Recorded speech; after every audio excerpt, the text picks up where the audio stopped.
Hello everyone, and welcome to Professor Mike's respiratory class. Today we're going to be looking at the respiratory system. The air is going to start its journey going through the nostrils and enters into the nasal cavity. Sometimes you can use your mouth too if you want. Now here we can also see the frontal sinuses right here and the maxillary sinuses. These guys are basically hollow spaces in the nasal bone. Then the air is going to continue through the nares, and it's going to reach the pharynx. The pharynx is made of three separate parts, okay? The upper portion, which is the nasopharynx. This is the location of the pharyngeal tonsils. And if we look inferior to the nasopharynx, we're going to see the oropharynx. This is a shared passageway for the air to go through the trachea and food to go through the esophagus.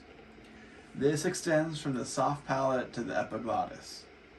Inferior to the oropharynx is the laryngopharynx, which is located from the epiglottis to the larynx. Now the larynx extends from the base of the tongue and extends to the trachea. The larynx is made of 9 cartilage rings connected by muscle. The epiglottis is the cartilage flap that closes when swallowing to keep substances from going into the trachea and air passages. The air then travels from the larynx to the trachea. It's made of a dense connective tissue and C-shaped rings of hyaline cartilage.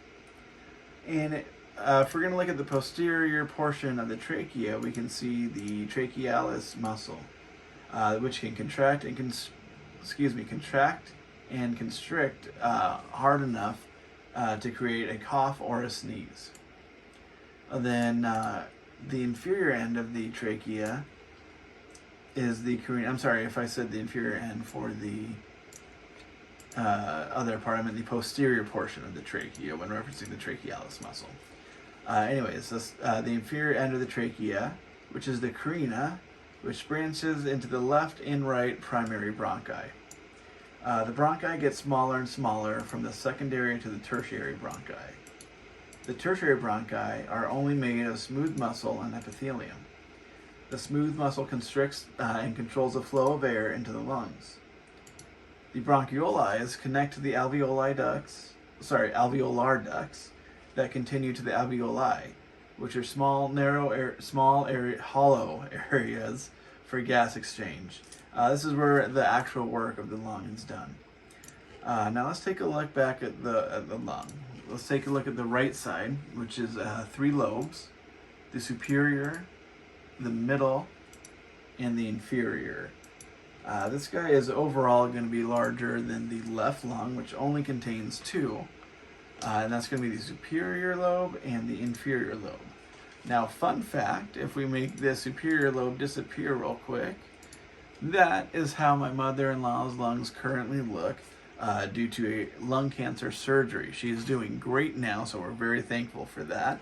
But that's just a demonstration of the amazing things we can do with medicine these days. All right. So back to that left lung. It contains the cardiac notch, which is a place for the heart. And then on the surface of the lungs, it contains a visceral pleural membrane.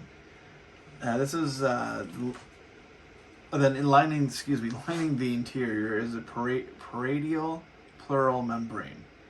They form a space filled with pleural fluid that keeps the membranes together. The membranes keep the lungs inflated, which is fairly important. Now real quick, I want to point out 2 spots of the lungs. The top, which is the apices of the lungs, there and there.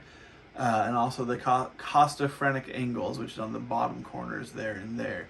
Those are 4 very important markers we use in a chest x-ray to make sure that we got the whole lung field. Finally, I just want to mention the diaphragm, which is a muscle that separates the thoracic cavity, which contains the heart and the lungs, from the abdominal cavity. Thank you guys very much, and I hope you learned a lot today.